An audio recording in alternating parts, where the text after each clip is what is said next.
It was an ordinary Wednesday evening in Telford, West Midlands. The streets of Alderbrook Close were calm, lined with semi-detached homes where families were finishing dinner and children were winding down for the night. It was the kind of neighborhood where nothing dramatic ever happened, or so residents believed. At 8:57 p.m., a white Ford Transit pulled into the cul-de-sac. Inside was Imran Khan, a 36-year-old delivery driver, husband and father of 2 young children. Known for his quiet demeanor and work ethic, Imran spent most nights delivering parcels to support his family. This was supposed to be his last drop of the night. A short walk to the door, a scan of the parcel, and then back home to his wife, Farah, and their kids. But someone else had plans. 2 figures lurked at the far end of the street, dressed in dark hoodies, faces obscured. They were Ryan Cooper, 19, and Tyrell James, 22. 2 young men from a rough estate on the edge of town. Both were broke, both were restless, and both were willing to cross a line that would change their lives forever. Earlier that evening, they'd been drinking cheap vodka and scrolling through social media, looking for an easy way to make money.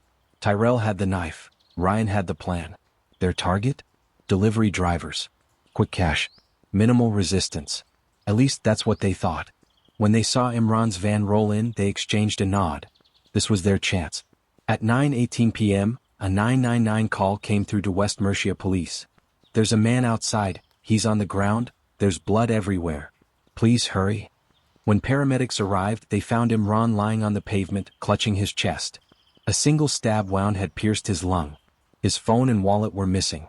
Despite desperate attempts to save him, Imran was pronounced dead at 9:34 p.m. The peaceful street transformed into a major crime scene within minutes. Blue lights bathed the houses. Police tape cordoned off the area. Neighbors peered from behind curtains, shocked and fearful. Word spread fast. A hardworking family man had been killed doing his job. The Midlands community was stunned and furious. West Mercia Police declared a critical incident and launched a full-scale homicide inquiry. Detective Inspector Sarah Milton, head of the Major Investigation Unit, took control. She briefed her team. This wasn't a random killing. They wanted something, money, maybe goods. We need to find them before they strike again. Specialist units were deployed. Forensic scene investigators combed the area for evidence. Blood droplets, fibers, fingerprints on the van door. Digital forensics teams began pulling data from Imran's phone records and the delivery app logs. Behavioral analysts worked on building a profile of the killers based on the nature of the attack. Key evidence emerged quickly. CCTV from a nearby shop captured 2 hooded men walking toward Alderbrook Close minutes before the stabbing. A muddy footprint was lifted from the grass verge where the attackers had likely stood waiting. Hours later, a blood-stained gray hoodie was found in a wheelie bin 2 streets away. Inside the hoodie? Traces of Imran's blood and DNA from a known offender, Ryan Cooper. Detectives also found social media posts linking Ryan and Tyrell to attempts at selling stolen delivery parcels within hours of the attack. Forensic specialists from the Midlands worked through the night. By morning, DI Milton had enough to move on her suspects. The motive was shockingly simple: greed. Ryan and Tyrell wanted quick money for drugs, alcohol, and a night out. They saw delivery drivers as easy targets, vulnerable, alone, and carrying goods worth cash. But when Imran resisted, instinct took over. Tyrell pulled the knife and stabbed him. That single act of violence turned a petty robbery into cold-blooded murder. At 5:45 a.m., West Mercia Police executed coordinated raids. Armed officers smashed through the door of a council flat in Dolly.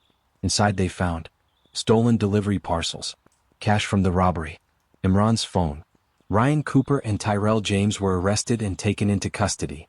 During interviews they tried to blame each other. It wasn't me. I didn't stab him. I just grabbed the wallet. He's lying. He had the knife. But the evidence was overwhelming. DNA, CCTV, and digital footprints tied them both to the crime. In court, both men showed little remorse. The judge called the murder a brutal, senseless killing driven by greed. They were sentenced to life imprisonment with a minimum of 24 years behind bars. For Imran's family, the pain was immeasurable.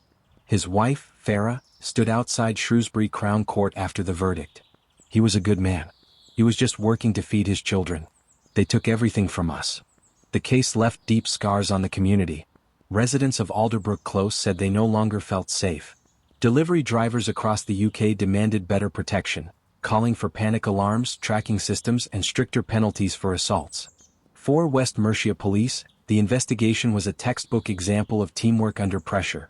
Specialists in forensics, digital analysis and behavioral profiling working together to deliver justice. But as one detective said quietly after the trial, all this for a phone, a wallet and a man's life. It makes you wonder what's gone wrong in society. Today Alderbrook Close looks ordinary again.